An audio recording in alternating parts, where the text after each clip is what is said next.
Hey everyone, I Tina from Student Desk by TG, and today we are going to discuss about the glycolysis. Glycolysis हम सब ने बहुत बार सुना है नाम, लेकिन हम काफ़ी बार इसको स्किप कर देते हैं ताकि हमें ना पढ़नी पड़े, क्योंकि ये काफ़ी बच्चों को जो है वो टफ़ लगते हैं। लेकिन आज हम इसको एक बहुत ही ईजी तरीके से जो है वो पढ़ेंगे ग्लाइकोलाइसिस को। तो ग्लाइकोलाइसिस सबसे पहले होती क्या है? ये हमारी सीक्वेंस ऑफ रिएक्शन होती है जो कि हमारे मेटाबलाइज करती है एक मॉलिक्यूल ऑफ ग्लूकोज को in the 2 molecules of pirate. यानी कि ये एक ऐसी रिएक्शन है जिसमें हम रिएक्टेंट तो ले रहे हैं एक ग्लूकोज, लेकिन जो हमें प्रोडक्ट मिल रहा है वो हमें 2 मॉलिक्यूल मिल रहे हैं पायरेट के with the net production of 2 molecules of ATP. ठीक है, हम ग्लाइकोलिसिस में क्या पढ़ते हैं? एक सीक्वेंस ऑफ रिएक्शन पढ़ते हैं जिसमें हम ग्लूकोज लेंगे, ग्लूकोज से हम उसका ब्रेक डाउन कराते हैं पायरेट में, और पायरेट के साथ साथ हमें क्या मिल रहा है? 2 मॉलिक्यूल्स ऑफ एटीपी। एटीपी क्या होती है? हमारी एनर्जी होती है। तो हम बेसिकली ये रिएक्शन किस लिए कराते हैं? ताकि हमें जो है वो एनर्जी मिल सके ग्लूकोज से और हम उसको अपनी बॉडी में यूज़ करा सकें। तो ये जो हमारी रिएक्शन होती है ग्लाइकोलाइसिस में, जो हमारा सीक्वेंस ऑफ रिएक्शंस होते हैं, ये सारे हमारे कैसे होते हैं? एनाएरोबिक प्रोसेस होते हैं, यानी कि इसमें हमारी ऑक्सीजन यूज़ नहीं होती। अब ये बहुत कम बुक्स में जो है ये बताया गया है कि ग्लाइकोलाइसिस जो है हमारे एक ग्रीक वर्ड से जो है वो इन्वेंट हुआ है। ग्लाइक मीन्स होता है sweet and lysis means dilution, dissolution. यानी कि हम किसी स्वीट चीज़ का जो है वो डिसोल्यूशन करा रहे हैं। सपोज़ आप कोई बर्फ़ी खा रहे हैं या आप कोई चॉकलेट खा रहे हैं, तो उसमें हमारा ग्लूकोज होता है। तो वो क्या करते हैं? हम उसको ग्लाइकोलाइसिस कराते हैं और उससे हम क्या करते हैं? उसकी एनर्जी लेते हैं। तो जितना भी हमारा स्वीट हम खाते हैं, ये नहीं है कि आलू में क्या कहते हैं ग्लूकोज नहीं होता या और चीज़ों में ग्लूकोज नहीं होता, कि सिर्फ स्वीट चीज़ों में ही होता है, नहीं, ऐसा कुछ नहीं है। लेकिन मोस्टली जो देखा जाता है वो स्वीट जो चीज़ें हैं उनमें ग्लूकोज ज़्यादा होता है। तो ग्लाइकोलाइसिस इसलिए हमारा जो है ग्रीक वर्ड से ड्राइव्ड जो वर्ड है हमारा, glyk means sweet and lysis means dissolution, तो इसलिए हम इसको क्या बोलते हैं? ग्लाइकोलाइसिस। ये हमारा कंप्लीट ग्लाइकोलाइटिक जो पाथवे है हमारा, ये 1940 में जो है वो एलोगेट किया गया था, यानी 1940 में इसको कंप्लीट जो है इसके बारे में पूरी नॉलेज जो है वो दी गई थी। अब ग्लाइकोलाइसिस को हम एम्डेन-मेयरॉफ पाथवे भी बोल देते हैं। अब मोस्टली अगर आप कोई टीचर है चाहता है कि हाँ आप फेल हो या फिर आप अच्छे से पढ़े हों, ये चीज़ चेक करने के लिए वो क्या करेगा? आपको ग्लाइकोलाइसिस की जगह क्या बोल देगा? Explain Embden Meyerhof pathway. अब आप वहीं कंफ्यूज हो जाएंगे, यार ये किसका नाम था? तो ग्लाइकोलाइसिस का दूसरा नाम होता है हमारा एम्डेन-मेयरॉफ पाथवे। तो कई बार क्वेश्चन हमारा इस नेम से भी आ जाता है, तो प्लीज़ इस चीज़ को जो है वो ध्यान रखें। अब हम कहते हैं कि ग्लूकोज जो है हमारा वो इम्पॉर्टेंट फ्यूल है सभी ऑर्गेनिजम्स के लिए। अब ऐसा क्यों है? क्योंकि ग्लूकोज जो है वो काफ़ी ज़्यादा इम्पॉर्टेंट है और कॉमन है, यानी कि कॉमनली अवेलेबल है, सभी चीज़ों में जो है वो ग्लूकोज हमें मिल जाता है। तो इसलिए ये हमारा इम्पॉर्टेंट और कॉमन फ्यूल है। ये हमारा ओनली फ्यूल होता है जो कि हमारा ब्रेन जो है वो यूज़ करता है जब हम नॉन स्टारवेशन कंडीशन होते हैं, यानी कि जब हम खाना नहीं खा रहे या फिर जब हमने फास्ट रखा हुआ है, तो उस टाइम पे सिर्फ ग्लूकोज को ही जो हमारा ब्रेन है वो यूज़ करता है और हमें एनर्जी प्रोवाइड कराता है। तो इसलिए भी ये हमारा जो है वो एक इम्पॉर्टेंट फ्यूल जो है वो माना गया है। और दूसरा जो हमारे रेड ब्लड सेल्स होते हैं वो भी सिर्फ इसी फ्यूल को जो है वो यूज़ करते हैं और किसी फ्यूल को वो यूज़ नहीं करते। तो ये सब कंडीशंस होने की वजह से कि यही एक ऐसा जो है फ्यूल है जो हमारी बॉडी में रेड ब्लड सेल भी यूज़ कर पा रहे हैं, ब्रेन भी यूज़ कर पा रहा है, तो इसलिए हम उसको एज अ ग्लूकोज को हम एक इम्पॉर्टेंट फ्यूल मानते हैं, क्योंकि मोस्ट ऑफ द जो हमारे ऑर्गन्स हैं या सेल्स हैं वो हमारे ग्लूकोज को एज अ फ्यूल यूज़ करना पसंद करते हैं। तो that's why it is the important fuel. अब ऐसा क्यों है? ग्लूकोज को ही क्यों सिर्फ हमारा ब्रेन यूज़ कर रहा है नॉन स्टारवेशन कंडीशन में, या रेड ब्लड सेल सिर्फ ग्लूकोज को ही यूज़ कर रहे हैं और किसको क्यों नहीं कर रहे? तो उसका आंसर आपको यहाँ मिल जाएगा। ये काफ़ी के बच्चों का ये क्वेश्चन होता है कि ऐसा क्यों है, तो उसका आंसर हम आपको देते हैं कि ग्लूकोज जो है हमारा, ये सिर्फ एक ऐसा मोनोसेक्राइड है जो कि हमारा फॉर्मेल्डिहाइड से बनता है। मतलब कि ग्लूकोज हमारा उन मोनोसेक्राइड्स में से है जो सिर्फ हमारे फॉर्मेल्डिहाइड से जो है वो बने हुए हैं। इनकी जो टेंडेंसी है वो काफ़ी ज़्यादा लो होती है। अगर हम और मोनोसेक्राइड्स की बात करें किसी की भी, तो उसकी कंपैरिजन में जो हमारा ग्लूकोज है उसकी टेंडेंसी काफ़ी ज़्यादा लो है। नॉन एंजाइमेटिकली जो है ये प्रोटीन होता है, यानी कि इसमें काफ़ी ज़्यादा एंजाइम्स की हमें ज़रूरत नहीं है। क्योंकि देखो, अगर हम किसी और फ्यूल की बात करें जो बॉडी हमारी थोड़ी बहुत लेती है और कोई फ्यूल ग्लूकोज के अलावा, उसमें हमें एंजाइम्स काफ़ी ज़्यादा चाहिए उनका ब्रेक डाउन करने के लिए। लेकिन ग्लूकोज के केस में अगर हम बात करें तो ऐसा बिल्कुल भी नहीं है कि हमें काफ़ी ज़्यादा एंजाइम चाहिए, बिना एंजाइम्स के भी ब्रेक डाउन हो जाता है। तो इसलिए जो है वो ग्लूकोज को हम as a important fuel molecule use करते हैं। अब हम बात करेंगे ग्लूकोज की ब्रेकडाउन कैसे होती है। तो सबसे पहले तो हम ग्लाइकोलाइसिस पढ़ रहे हैं, तो ग्लूकोज से अगर हम उसका ग्लाइकोलाइसिस कराते हैं तो हमें पायरेट मिलेगा। अगर हमें पायरेट तक चाहिए तो वो पायरेट तक रुक जाएगा, लेकिन अगर हम आगे बात करें तो हमारी फर्मेंटेशन से हमें इथेनॉल और लैक्टेट मिलता है।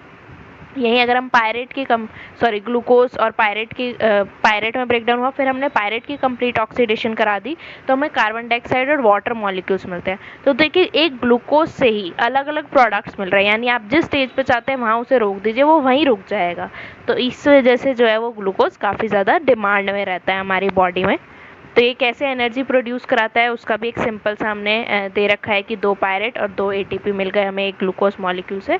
तो इस तरीके से हमें जो है वो एनर्जी प्रोवाइड कराता है। ये तो था अभी तक का ग्लाइकोलिसिस का ओवरव्यू, जो हम थोड़ा बहुत ओवरव्यू जो है वो देते हैं। अब इसका पाथवे कैसा है, कितनी स्टेजेस होती हैं इसमें, हम उसके बारे में थोड़ा सा पढ़ लेते हैं। अगर हम कॉमनली देखें तो हमारे चाहे वो प्रोकैरियोट हो या यूकैरियोट हो, दोनों का ही जो पाथवे है मोस्टली सेम ही है। कोई ऐसे डिफरेंस नहीं है कि प्रोकैरियोट में किसी और तरीके से होगा या यूकैरियोट से किसी और तरीके में होगा, नहीं, ऐसा कुछ भी नहीं है।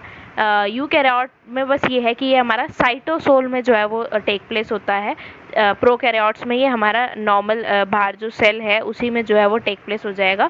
लेकिन यूकैरियोट में इसमें स्पेशल कंपार्टमेंट है इसका, साइटोसोल, वहाँ पे जो है ये होता है। अब ये चाहे यूकैरियोट में हो चाहे प्रोकैरियोट में, सिर्फ साइट ही तो अलग है ना, बाकी सब जो है वो सेम है।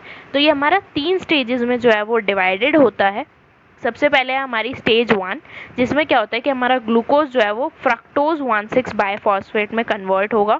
ठीक है, अब ये कैसे होगा उसको हम थोड़ा सा डिटेल में पढ़ेंगे, क्योंकि आफ्टर ऑल ग्लाइकोलाइसिस रिएक्शन है तो हमें रिएक्शन तो पढ़नी पड़ेगी थोड़ी बहुत।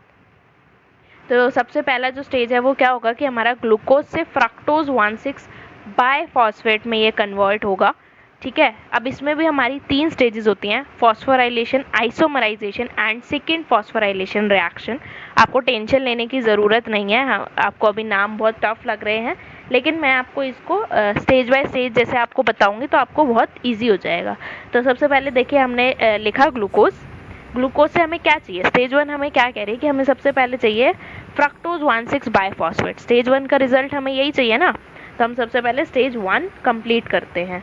तो सबसे पहले हमारे पास क्या हुआ, ग्लूकोज का मॉलिक्यूल। ग्लूकोज का मॉलिक्यूल को हमने किस में कन्वर्ट कराया, ग्लूकोज 6 फॉस्फेट में। ठीक है, 6 फॉस्फेट में हुआ। ग्लूकोज 6 फॉस्फेट में जब हुआ तो उसमें हमारे एंजाइम लगा हेक्सोकाइनेज। ठीक है, फिर हमारा ग्लूकोज 6 फॉस्फेट से वो फ्रक्टोज 6 फॉस्फेट में जो है वो कन्वर्ट हुआ।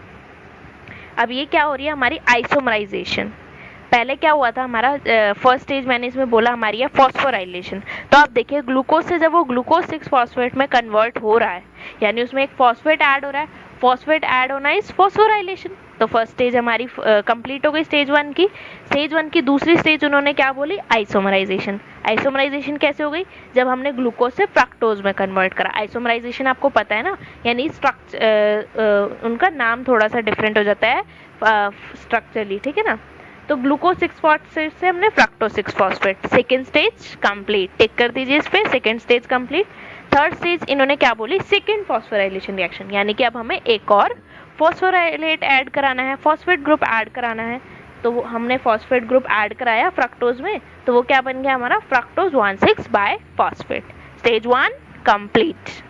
ठीक है ना, तो इस तरीके से हमारी स्टेज 1 कंप्लीट हो गई। इजी लगा, इन्होंने कहा 3 स्टेप है, हमने तीनों स्टेप कर दिए। फॉस्फोराइलेशन करा दिया, सबसे पहले ग्लूकोज में ऐड करा दिया, फिर इन्होंने बोला अब तुम आइसोमराइजेशन कराओ, हमने आइसोमराइजेशन करा दी। आइसोमराइजेशन के बाद इन्होंने बोला सेकंड फॉस्फोराइलेशन कराओ, हमने वो करा दी। सिंपल।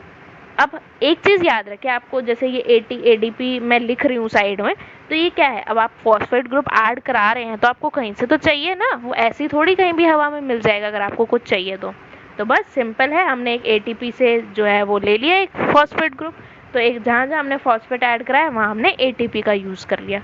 तो अब ठीक है, स्टेज 1 हमारी कंप्लीट हुई। अब हम बात करें सेकेंड स्टेज की। स्टेज सेकेंड क्या है हमारी, cleavage of fructose 1,6 biphosphate into 2,3 carbon fragments. Stage 2 क्या कह रही है, अब हमें फ्रक्टोज 1,6 बायफॉस्फेट का क्लीवेज कराना है। क्लीवेज क्या है, ब्रेक डाउन कराना है उसका, किस में कराना है, 3 कार्बन फ्रेगमेंट्स में, ठीक है ना। यानी कि वो 3 अभी तक फ्रक्टोज में कितने होते हैं, 6 कार्बन होते हैं ना टोटल, तो अब हम उसे 3-3 में तोड़ना है, यानी 3 के पास, 1 के पास, 3 1 के पास। तो स्टेज सेकंड क्या हो गई, हमारी क्लीवेज हो गई। तो इसकी वजह से हमें 2 प्रोडक्ट्स मिलेंगे, एक तो हमें मिलेगा ग्लिसरैल्डिहाइड 3 फॉस्फेट और दूसरा हमें मिलेगा डाइहाइड्रोक्सी एसीटोन फॉस्फेट, ठीक है ना। अब हमने ये क्लीवेज कराई, तो ये हो गई हमारी क्लीवेज। क्लीवेज में हमारा एंजाइम लगा एल्डोलिस, और ये जो हमारे दोनों प्रोडक्ट्स हमें मिले हैं 3 कार्बन यूनिट्स के, ये इंटर कन्वर्टेबल हैं, यानी कि इधर से इधर ये इंटर कन्वर्ट हो सकते हैं दूसरे में, जैसे इनका मन करे। चल यार मैं बहुत देर हो गई, बोर हो गई, मैं ग्लिसरैल्डिहाइड बनते बनते अब मैं डाइहाइड्रोक्सी एसीटोन बन जाती हूँ, तू ग्लिसरैल्डिहाइड बन जा। तो वो इनकी दोस्ती अच्छी है, ये आपस में अपनी अपनी पोजीशन चेंज करते रहते हैं, ठीक है। अब स्टेज सेकेंड भी कंप्लीट हो गई, देखा कितना आसान था। स्टेज 1 भी हो गई, स्टेज सेकेंड भी हो गई, अब बस एक स्टेज बची है हमारी, दैट इज स्टेज 3। स्टेज 3 में ये लोग क्या कह रहे हैं कि एटीपी को हमें हार्वेस्ट कराना है जब हमारे 3 कार्बन फ्रेगमेंट जो है वो ऑक्सीडाइज करेंगे पायरेट में। कुछ नहीं है इसमें, इन्होंने बोला कि अब हम एटीपी वापस चाहिए, हमने आपको दे दिए स्टेज 1 में उधार दे दिए, चलो अब हमारी उधार वापस करो, ठीक है। हमारी बॉडी ने हमें क्या कहा था, चलो भाई हम तुम्हें उधार दे रहे हैं, अभी तो तुम कर लो अपना ग्लाइकोलिसिस, लेकिन जब वो खत्म होने वाला होगा हम तुमसे वापस ले लेंगे। तो स्टेज 3 में अब हमें क्या करना है, एटीपी को वापस देना है अपनी बॉडी को, तो बस वही करना है।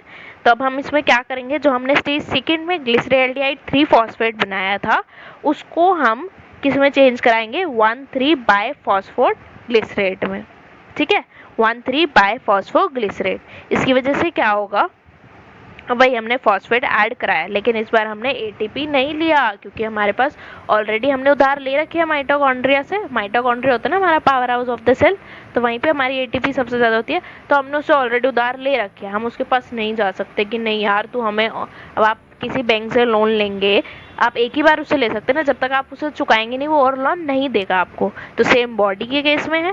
तो अब हमने क्या करा, हमने कहा चलो अब हम माइटोकॉन्ड्रिया के पास नहीं जाते, हम एक अलग से हमारा हम NADH जो हमारा फॉस्फेट है उसके पास चले जाते हैं।